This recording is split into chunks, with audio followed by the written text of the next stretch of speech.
हनुमान जी पे पड़ल बा तो माता जी बिलख बिलख के रोवत तली।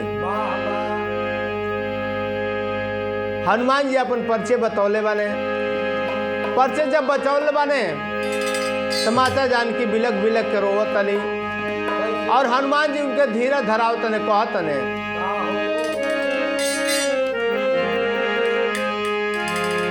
सिया के रोवाई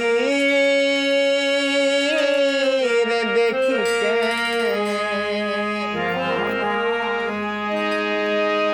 सिया के रोवाई रे देखी के अरे बोले को पिराई माई धीरज राखो भूले ना रघुराई माई धीरज राखो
एक पला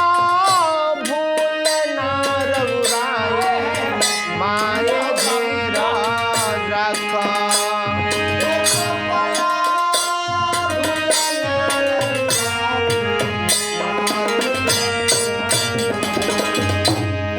हनुमान जी माता जानकी के समझाओ तने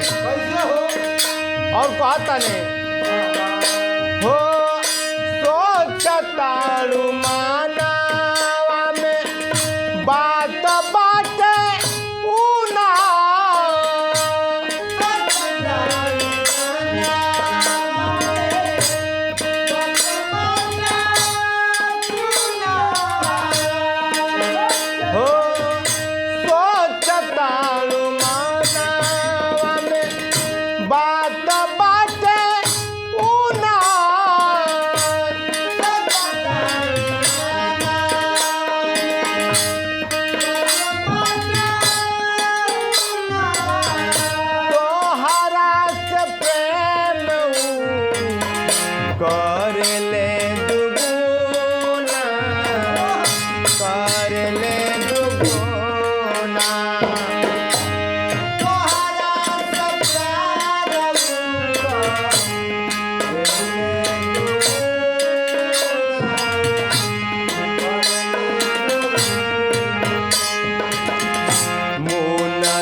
रुचता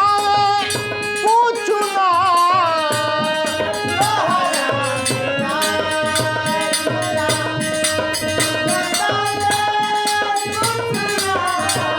तोहरा सिवा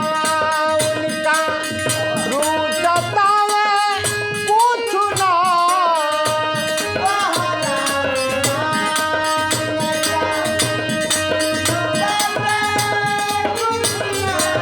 क्रिया खाके कह दानी का जमुना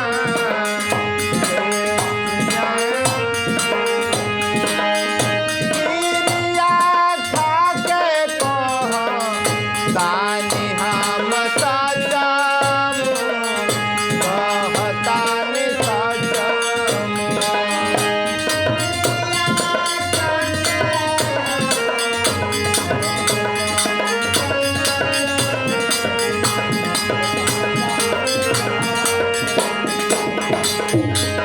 आज्ञा नइखे पीठी पर आज्ञा नइखे पीठी पर आरे ले जैती बैठाई माई घेरा राख एक पला भूल ना रघुराए माए घेरा राख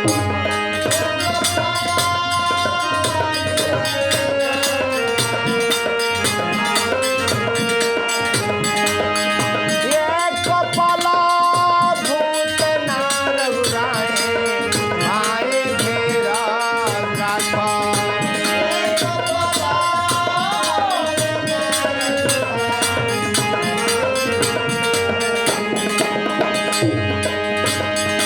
हो और कहतने हो असुरन के पूछे असुरन के पूछे काल भी ना रोकी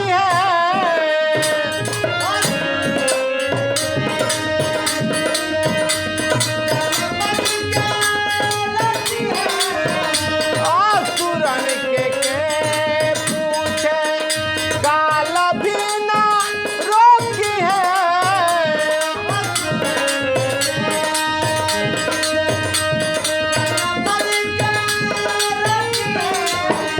हिम्मत के जे भी